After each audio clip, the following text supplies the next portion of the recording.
নমস্কার বন্ধুরা, রোনাস বাজার আইটি ব্লগে আপনাদের স্বাগত। আজকে আমরা এই ধর্মশালা থেকে যাচ্ছি মানালিতে। পথে কুলু পড়বে, চলুন আমাদের সাথে পুরো রাস্তাটা আপনাদের সাথে শেয়ার করব। ধর্মশালা থেকে মানালির দূরত্ব যেতে প্রায় 6 থেকে 7 ঘন্টা মতো সময় লাগে।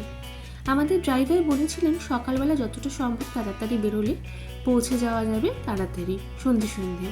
সেই মতো আমরা 9টা নাগাদ ব্রেকফাস্ট করে একদম বেরিয়ে পড়েছিলাম মানালির উদ্দেশ্যে। পথে কুলু পড়বে এবং কুলুতে অনেক ধরনের অ্যাক্টিভিটিস আছে, তার মধ্যে রিভার রাফটিংটা বেশ জনপ্রিয় এখানে। কিন্তু এত ঠান্ডা, আমার এমনিতে একটু ঠান্ডা লেগে রয়েছে বলে আর রিভার রাফটিং করবার সাহস পেলাম না, কিন্তু দাঁড়িয়ে কিন্তু কিছুটা দেখেছি, আপনাদেরও দেখা। সবাই কিভাবে রিভার রাফটিং করছে।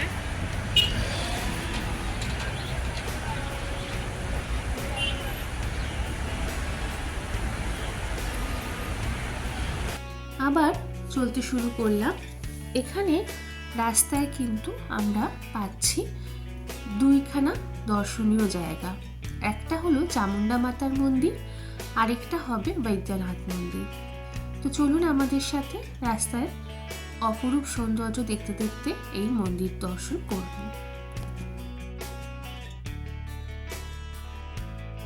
পাহাড়ের চূড়াগুলো খেয়াল করুন, সব বরফ পড়ে রয়েছে কিন্তু।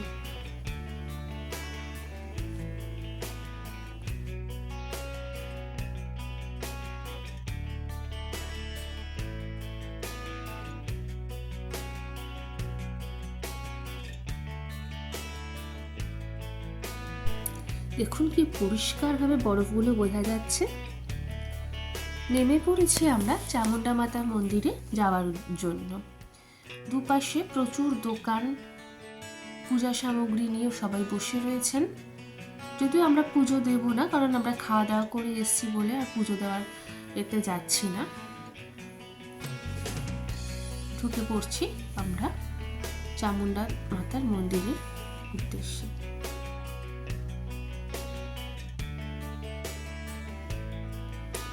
মন্দিরে ঢোকার আগে বাঁদিকে জুতো রাখার র্যাক আছে, সেখানে জুতো রেখে হাত ধুয়ে, যে এদিকটাতে হাত ধুয়ে আমরা ঢুকে পড়লাম মন্দিরের ভেতরে। যদিও পুরোটাই এরকম গালিচা পাতা রয়েছে বলে পায়ের ঠান্ডাটা লাগছে না।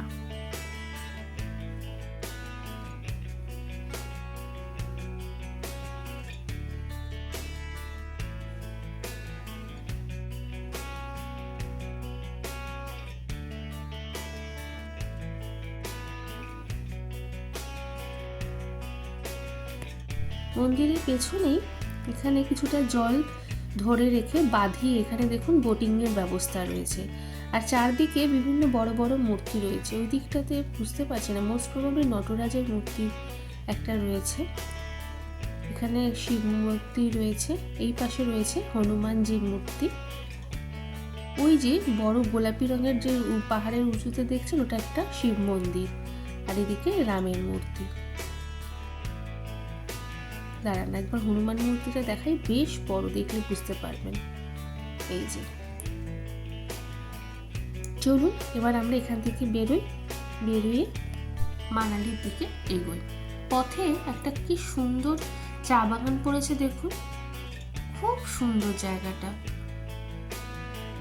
ওই যে দূরে চা তুলছে, চায়ের পাতা তুলছে, নিচে এই রাস্তা দিয়ে আমরা যাচ্ছিলাম।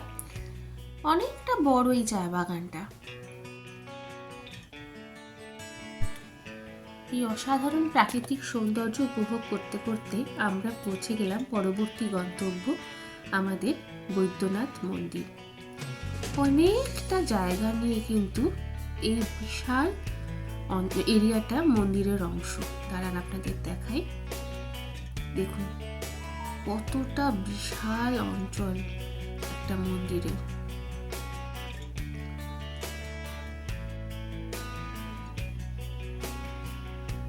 চলুন সামনের দিকে এগোই।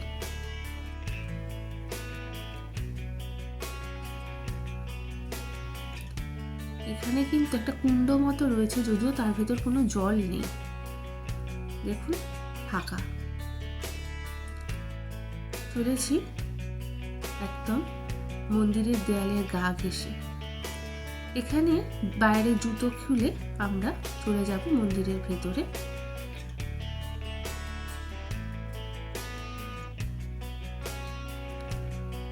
কি অপূর্ব কাজ দেখুন, পাথর কেটে, অসাধারণ কাজ। আচ্ছা, মন্দিরের ভেতরে কিন্তু ছবি অ্যালাউ ছিল না, সেই জন্য মন্দিরের ভেতরে কোনো ছবি নিইনি। আপনারা শুধু দেখুন বাইরের কাজগুলো, চোখ ফেরাতে পারবেন না, এত সুন্দর কাজ সব। দেখুন অপূর্ব কাজ। দাঁড়ান সামনেরটা দেখাই আপনাদের। এই যে সামনে থেকে মন্দিরের ভেতরটা। চলে এসছি আমাদের হোটেলে। অনেকটাই রাত হয়ে গেছে, প্রায় রাত 8টা বেজে গেছে আমাদের ঢুকতে ঢুকতে, কারণ মাঝখানে হল্ট হয়েছে অনেকগুলো, তো সেই কারণে। এই যে চেকিং চেক আউট টাইম। এখানে একটা বসার অ্যারেঞ্জমেন্ট রয়েছে, আর আমরা চলে যাচ্ছি এবার আমাদের রুমের উদ্দেশ্যে। ঢুকে পড়লাম আমাদের রুমে। একটা বেশ বড় রুম আমাদেরকে অ্যালট করা হয়েছে।